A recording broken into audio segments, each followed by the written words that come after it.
مسجد نبوی کا صحن تھا اور ایک شخص کونے میں بیٹھ کے دعا مانگ رہا ہے. ذرا اس کے دعا کے لفظ سنیے. اللہم انی اسألک بانک انت اللہ. اے اللہ میں تجھ سے اس لیے مانگتا ہوں کہ تو میرا اللہ جو ہے.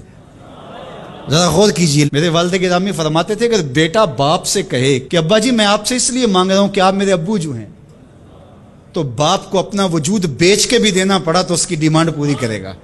جو اس نے لفظ ہی ایسا کہہ دیا کہ ابو میں آپ سے اس لیے مانگ رہا ہوں کہ آپ میرے ابو جو ہیں، تو میں نے آپ سے ہی مانگنا ہے. تو بندہ کیا کہہ رہا ہے؟ اللہم انی اسألک بانک انت اللہ. اللہ میں تجھ سے اس لیے مانگ رہا ہوں کہ تو میرا اللہ جو ہے.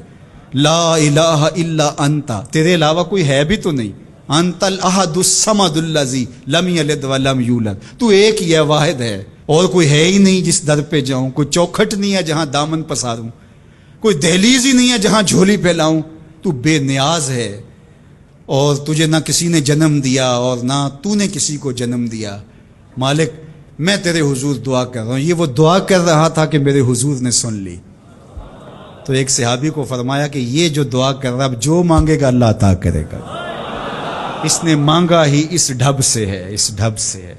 ایک دعا اور سن لیجئے جو سیدنا علی المرتضیٰ رضی اللہ تعالی عنہ رب سے مانگتے ہیں. اللہ اکبر. مجھے تو آج سارا دن اس دعا نے نحال کیے رکھا. یہ دعا مانگتے ہیں تو عجیب کیفیت ہوتی ہے.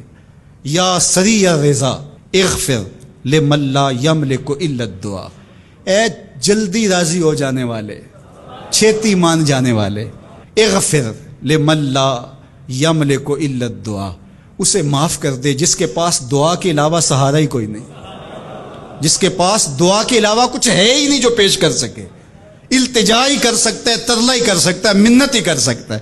منتوں اور ترلوں کے علاوہ جس کے پاس کچھ نہیں ہے، اے جلدی مان جانے والے اس کی مغفرت کر دے، اس کو بخش دے.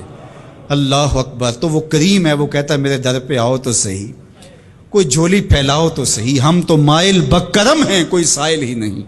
راہ دکھلائیں کسے رہ رو منزل ہی نہیں.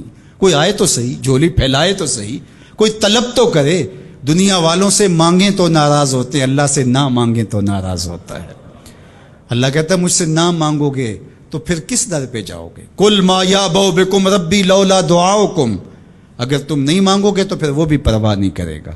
تم مانگتے رہو گے، جھولی پھیلاتے رہو گے، وہ اپنی رحمتیں تمہارے دامن میں ڈالتا رہے گا. اس کے خزانوں میں کوئی کمی نہیں آتی. ہر بندے کو اس کی ڈیمانڈ کے مطابق، چاہت کے مطابق، طلب کے مطابق، آرزو اور تمنا کے مطابق دے دے.